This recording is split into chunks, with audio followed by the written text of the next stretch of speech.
The first 10 amendments to the Constitution are called the Bill of Rights. They were written to ensure that the fundamental rights of all Americans would be protected. The 7th Amendment guarantees a trial before a jury in federal civil cases. A civil case is a legal dispute between two parties. The parties can be people, organizations, businesses, or the government. Civil suits usually look for some monetary compensation.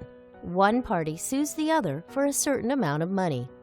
Criminal cases, unlike civil cases, are between the government and someone who has broken the law. Criminal suits usually end with a punishment, like a prison term, community service, probation, or a fine. Jury trials in criminal cases are guaranteed by Article 3 of the Constitution. The 7th Amendment only applies to civil cases tried in federal courts. Each state has its own court system to deal with disputes on a state level. It is interesting to note that one part of the 7th Amendment has changed since the Bill of Rights was ratified. That is the part that says the right to trial by jury applies when the value in controversy shall exceed $20. In 1791, $20 was a lot of money. Today, the qualifying amount is $75,000. The 8th Amendment of the Bill of Rights states, "Excessive bail shall not be required, nor excessive fines imposed, nor cruel and unusual punishments inflicted." Bail is money paid by a person accused of a crime that allows that person to be released from jail until the time of their trial. The theory behind allowing bail is that the accused person will appear in court for the trial because if they do not, then they will lose the bail money. It also acknowledges the concept that people accused of crimes are innocent until proven guilty, and therefore should not be kept in jail without being convicted. However, if a judge decides that the person accused of a crime will either not appear at the trial, that's called being a flight risk, or might do harm to others if not kept behind bars, then bail can be denied, and the person will remain in jail until the time of trial.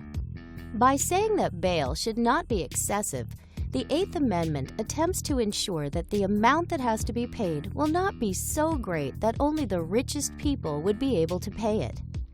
The same applies to the stipulation that fines imposed by the government not be excessive.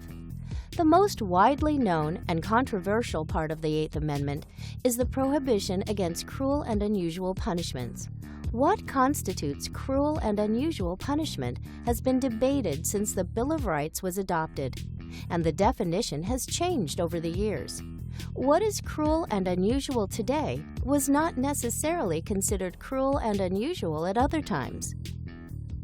The major point of debate is capital punishment, the death penalty, which can be imposed for espionage, treason, and murder under a variety of circumstances. Various cases concerning capital punishment have been heard by the Supreme Court, which has ruled that the death penalty is not cruel or unusual as long as it is conducted according to certain guidelines.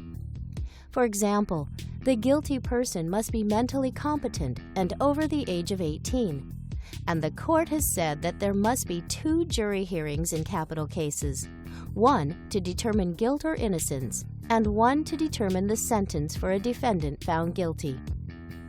The 8th Amendment prohibition against cruel and unusual punishment doesn't only apply to sentences imposed on the guilty. It also applies to the way prisoners are treated. For example, the use of solitary confinement, protections for the health and safety of prisoners, and the physical conditions of prisons. What constitutes cruel and unusual punishment is an issue that continues to be debated and discussed, and will most likely continue to change, as it has, over time.